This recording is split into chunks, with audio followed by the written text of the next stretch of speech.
کوئی مانے یا نہ مانے، مگر یہ حقیقت ہے کہ 2024 کا الیکشن رزلٹ مسلم لیگ نون کے لیے بہت ہی حیران کن ہے، اور نہ صرف مسلم لیگ نون کے لیے، باقی کے پاکستان کے بڑے بڑے تجزیہ نگاروں، تبصرہ نگاروں اور میڈیا پنڈتوں کے لیے بہت ہی حیران کن ہے۔ اب یہ اندازے کی غلطی ہے یا کوئی بڑی گیم ہوئی ہے، اس کا تو فیصلہ آنے والا وقت کرے گا۔ کیا نواز شریف جو ہے وہ صرف پنجاب میں کمپین محدود کرنے کی وجہ سے اس انجام کو پہنچے ہیں، یا وہ بڑے پر یقین تھے؟ لگتا یوں تھا کہ تحریک انصاف کے مقابلے میں مسلم لیگ نون سویپ کر جائے گی، اور جو اندازے یا پریڈکشن تھی وہ یہ تھی کہ انڈیپینڈنٹ بہت زیادہ سیٹیں نہیں جیت سکیں گے، اور نمبر 1 پوزیشن پہ مسلم لیگ نون رہے گی اور دوسرے نمبر پہ پیپلز پارٹی رہے گی۔ لیکن ایسا نہیں ہوا، رزلٹ لوگوں کی توقعات کے بالکل برعکس ہے۔ تو ایک بات تو یہ طے ہے کہ الیکشن کمیشن کو اس کا کریڈٹ دیں، نگران حکومت کو کریڈٹ دیں، یا اسٹیبلشمنٹ کو کریڈٹ دیں کہ انہوں نے اس الیکشن میں یا پولنگ کے دوران کوئی ہینکی پھینکی نہیں کی۔ اصل معاملہ تو شروع ہوا جب نتائج آئے، اور نتائج کے درمیان جو وقفہ آیا، ہمیشہ اس چیز سے شکوک و شبہات پیدا ہوتے ہیں۔ حالانکہ آدھی رات کو تحریک انصاف کے لوگ آروز کے دفاتر کے باہر اور پولنگ سٹیشنوں پر باقاعدہ وہ کہتے ہیں ٹوٹ پڑے تھے، اور جس سے عملہ جو ہے وہ خوف و ہراس کا شکار ہوا، پھر فوج طلب کرنا پڑی۔ تو بہت سارے عوامل ہیں، لیکن یہ جسٹیفائی نہیں کرتا، کیونکہ سارا دن موبائل سروس بند رہی۔ ایک تو وہاں پہ لوگوں کو بڑا شک تھا کہ شاید گڑبڑ ہو جائے گی، لیکن حکومت یہ وہاں پہ اپنا موقف لے کر آئی کہ اگر موبائل فون یا موبائل سروس بند نہ کی جاتی تو دہشت گردی کا خطرہ تھا، کیونکہ بہت سارے جو دہشت گردی کے واقعات تھے ان میں موبائل کے ذریعے جو ہے وہ بم دھماکے کیے گئے، تو موبائل ڈیوائس استعمال کی گئی، تو یہ جسٹیفیکیشن بنتی ہے۔ اب تحریک انصاف کے لوگ کہہ رہے ہیں جی دھاندلی ہوگی، ہماری 180 سیٹیں تھیں، رات کو رزلٹ رکا اور اگلے دن رزلٹ بدل گیا اور پھر وہ سیٹیں کم ہو گئی۔ تو یہ اس لیے ہوا ہے کہ جو رزلٹ ابتدائی طور پر آئے تھے وہ چینلوں نے فوری طور پر نشر کرنا شروع کر دیے۔ اب وہ کسی جگہ سے 2% کے رزلٹ تھے، کسی جگہ سے 1% کا، کسی جگہ سے 3% کا۔ تو اس میں جو تحریک انصاف کا جو میڈیا سیل ہے یا ان کے جو سوشل میڈیا کا جو کمپین چلانے والے لوگ ہیں وہ بڑے کامیاب رہے۔ انہوں نے تمام چینلز کو واٹس ایپ پہ اور طریقوں سے وہ انفارمیشن پرووائڈ کی جو کہ میڈیا کی ضرورت ہوتی ہے۔ تو میڈیا کو تو جو میڈیا کی خوراک ہوتی ہے وہ خبر ہوتی ہے، تو یہ خبر انہیں کسی طرف سے بھی آ رہی ہو اور کسی معتبر پارٹی کی طرف سے آ رہی ہے یا ان کے لوگوں کی طرف سے آ رہی ہے، تو وہ پھر اس کو زیادہ اس کی ویریفیکیشن کرنا مناسب خیال نہیں کیا جاتا، کیونکہ دوڑ لگی ہوتی ہے کہ پہلے کون رزلٹ بریک کرے گا۔ تو رزلٹ بریک کرنے کی جو دوڑ ہے اس میں پھر جو ہے وہ مسلم لیگ نون جو ہے وہ بالکل ہی بھوکلا گئی، کیونکہ جو رزلٹ ابتدائی طور پر انہوں نے اناؤنس کیے یا کرائے اس میں ایک لمبی فہرست آزاد امیدواروں کو جیتنے والے کی تھی۔ مثلا رزلٹ جو ہے وہ گراف بنا کر چلائے گئے، NA1 سے لے کے NA268 تک ایک گراف جو ہے تمام چینلوں نے بنا رکھا تھا۔ جب وہ گراف چلاتے تھے تو NA1 سے شروع ہوتا تھا یہ جو KPK کا علاقہ وہاں سے، تو KPK کی جو شروع کی 50 سیٹیں ہیں وہ تمام انڈیپینڈنٹ جیت گئے۔ مسلم لیگ نون سے بنیادی غلطی وہاں پہ ہوئی کہ وہاں کسی سے الائنس نہیں کیا، تو رزلٹ جو ہے وہ PTI کے حق میں آئے۔ جب ایک دم آپ کو قومی اسمبلی کی 40-50 سیٹوں پر لیڈ نظر آئے، بھلے اس کا تعلق کسی بھی صوبے سے ہو، تو پھر وہ لگتا یوں ہے کہ آپ نے تو میدان مار لیا۔ تو وہ 40-50 کے مقابلے میں، اور پنجاب بھی آپ ملا لیں تو پنجاب میں بھی کچھ سیٹوں پہ آزاد امیدوار جو ہے وہ آگے نظر آ رہے تھے، تو ایک دم یوں لگا جیسے کوئی 100 سیٹیں جو ہے وہ PTI جیت رہی ہے اور PMLN بہت پیچھے رہ گئی ہے، کیونکہ شروع کی 50 سیٹوں میں PMLN کی ایک بھی سیٹ نہیں ہے۔ تو NA1 سے لے کے NA268 تک چلنے والے سکرول نے کہانی بدل دی، تو ایک امپریشن کریٹ ہو گیا کہ ہم جیت گئے۔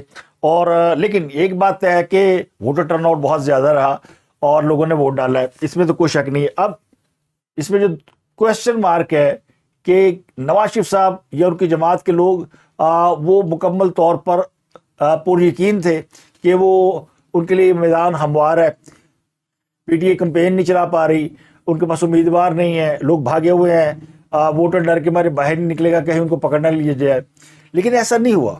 اور یہ حیرانی کی بات ہے کہ الیکشن سے چند روز قبل امیدواروں کو پکڑا جا رہا تھا، گھروں سے اٹھایا جا رہا تھا، لیکن الیکشن ڈے پہ سب کو فری ہینڈ دے دیا گیا۔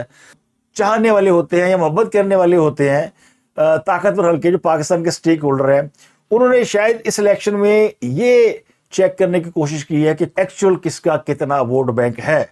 تو بغیر کسی انٹرونشن کے جس کو جتنا ووٹ ملا ہے یہ اس کا ووٹ بینک ہے. اس میں تحریک انصاف یہ دعویٰ کر سکتے کہ ابھی ان کے ووٹر پوری طرح ووٹ نہیں ڈال سکے تو ان کا ریشو زیادہ ہو سکتا ہے. تو اس تناسب سے اگر آپ دیکھیں تو یہ نظر آتا ہے کہ تحریک انصاف پاکستان کی سب سے بڑی لیڈنگ پارٹی ہے. ہاں اس کے لوگ آزاد حیثیت میں الیکشن لڑ رہے ہیں اور وہ بعد میں وہ آزاد رہتے ہیں نہیں رہتے, کسی اور جگہ جاتے ہیں یا پھر ڈنر چل جاتا ہے یا کیا سیٹ اپ بنتا ہے, یا وہ پیسے لے کے کسی جماعت کی طرف چل جاتے ہیں. کیونکہ کہتے ہیں نا باپ بڑا رہا بھیا سب سے بڑا روپیہ. تو پاکستان کی سیاست میں پیسہ چلتا ہے. تو پھر اس میں آگے چل کر یہ سارے تو آگے چل کے یہ سارے چیزیں سامنے آ سکتی ہیں. لیکن کسی جماعت کو اگر یہ غلط فہمی تھی کہ اس کا بڑا ہائیسٹ ووٹ بینک ہے تو وہ بھائی صاحب نہیں رہا. اب نواز شریف کے ساتھ یقینی طور پر ہاتھ ہوا ہے. اگر انہیں یہ پتا ہوتا کہ ان کو کہیں سے کوئی سپورٹ نہیں ہے, اور جس طرح 2018 میں عمران خان کو سپورٹ دی گئی تھی, اس بار بھی اسی قسم کی سپورٹ کی توقع اسٹیبلشمنٹ سے پی ایم ایل این بھی کر رہی تھی اور آخری دنوں تک کر رہی تھی. اس لیے وہ کہتے ہیں نا لیٹ لطیف والا کام کیا انہوں نے, کمپین بھی بڑی لیٹ شروع کی, لیکن انہیں وہ مدد میسر نہیں ہے. تو اسٹیبلشمنٹ نے اس الیکشن میں کسی کی جو ہے وہ پولنگ ڈے میں مدد نہیں کی. اب رزلٹ اور اس کے بعد جو چیزیں ہیں وہ دیکھنے والی ہیں. اور یہ بالکل کسی شاعر نے کیا خوب کہا ہے, اس شاعر کا تعلق کرکٹ سے ہے کہ جب پہلا سپیل ہوتا ہے نا بال نہیں ہوتی ہے تو پھر وہ بالیں جو نکلتی ہیں شو شاہ اور وکٹیں گر رہی ہوتی ہیں, تو ایسا ہی ہوا. لیکن پھر رات 12 بجے کے بعد جو ہے پارٹنرشپ لگ گئی اور پھر وہ کہتے ہیں نا کسی نہ کسی جگہ پارٹنرشپ لگتی ہے تو بہتر ہونی شروع ہوتی ہے چیزیں. تو پھر چیزیں بہتر ہو گئیں. تو یقینی طور پر ان کو یہ یقین تھا یا انہیں یقین دلایا گیا تھا کہ وہ جس طرح ان کے فیسیلیٹیٹ کیا جا رہا ہے تو الیکشن بھی ان کے لیے ویسے ہی ہوگا. لیکن اگلوں نے نہیں کیا تو شاید وجہ یہ ہوگی کہ وہ فیسیلیٹیٹ کرتے تو پھر نواز شریف چوتھی بار وزیر اعظم بنتے. تو اب مسلم لیگ نون کے پاس وزارت عظمیٰ آ رہی ہے یا آ سکتی ہے, لیکن کیا نواز شریف وزیر اعظم ہو جائیں گے یا وہ بنے گے چوتھی بار وزیر اعظم؟ تو میرا خیال ہے مجھے اس کے اوپر شک ہے. اور مجھے بڑی توقع ہے کہ اگر نواز شریف صاحب پورے حالات کو بیٹھ کے اسٹڈی کریں تو ان کو یہ سمجھ میں آنا چاہیے کہ اس طرح کے سیٹ اپ کے ساتھ وہ آئندہ ڈلیور نہیں کر پائیں گے. تو بہتر یہ کہ وہ اپوزیشن میں بیٹھ جائیں, اور ان کی جماعت پنجاب میں حکومت بنانے کی پوزیشن میں ہے, پنجاب میں ان کی حکومت بن سکتی ہے. وفاق میں وہ موقع دے اس جماعت کو, انڈیپینڈنٹ لیڈر کو, انڈیپینڈنٹ امیدواروں کو کہ بناؤ حکومت. کیونکہ یہ جو آگے حکومت کا فارمولہ نظر آ رہا ہے اس میں بھی جو تجزیہ نگار ہے وہ بتاتے ہیں کہ یہ سیٹ اپ لمبا عرصہ نہیں چلے گا, کیونکہ بڑی مشکلات ہیں. اور سب سے بڑی مشکل یہ ہے کہ جس حکومت کو بھی ملک چلانا ہے اسے سب سے پہلے آئی ایم ایف سے بات کرنی ہے, اور اس میں جو سب سے زیادہ ڈسکوالیفائی ہو چکے ہیں وہ عمران خان ہیں. تو عمران خان کے ساتھ تو آئی ایم ایف شاید آگے نہ جائے, اور لیکن یہ میں بڑی یعنی ازیوم کر رہا ہوں کہ ایسا ہو سکتا ہے. تو اس لیے مجھے لگتا ہے کہ کوئی چوائس ہے نہیں کہ جو نیشنل گورنمنٹ ہے اس میں مسلم لیگ نون یا پیپلز پارٹی کو شامل نہ کیا جائے. صوبوں کے اندر وہی ریاست جس طرح ہوتی ہے اپنے اپنے صوبے سنبھالے اور اپنی اپنی کارکردگی دکھائیں, اور مرکز میں وہی 4 وزارتیں رہیں, اور پھر وہ باقی جو معاملات ہیں 18ویں ترمیم کے اور یہ وہ ان کو سیٹل کیا جائے اور آگے نظام حکومت چلایا جائے اور ایک سٹیبل گورنمنٹ لانے کی کوشش کی جائے. لیکن وہ جو کہتے ہیں نا ڈیمیج ہونا تھا وہ ہو چکا ہے. جنہوں نے کھادے گڑ ٹھڈوں نہ دے پیڑ.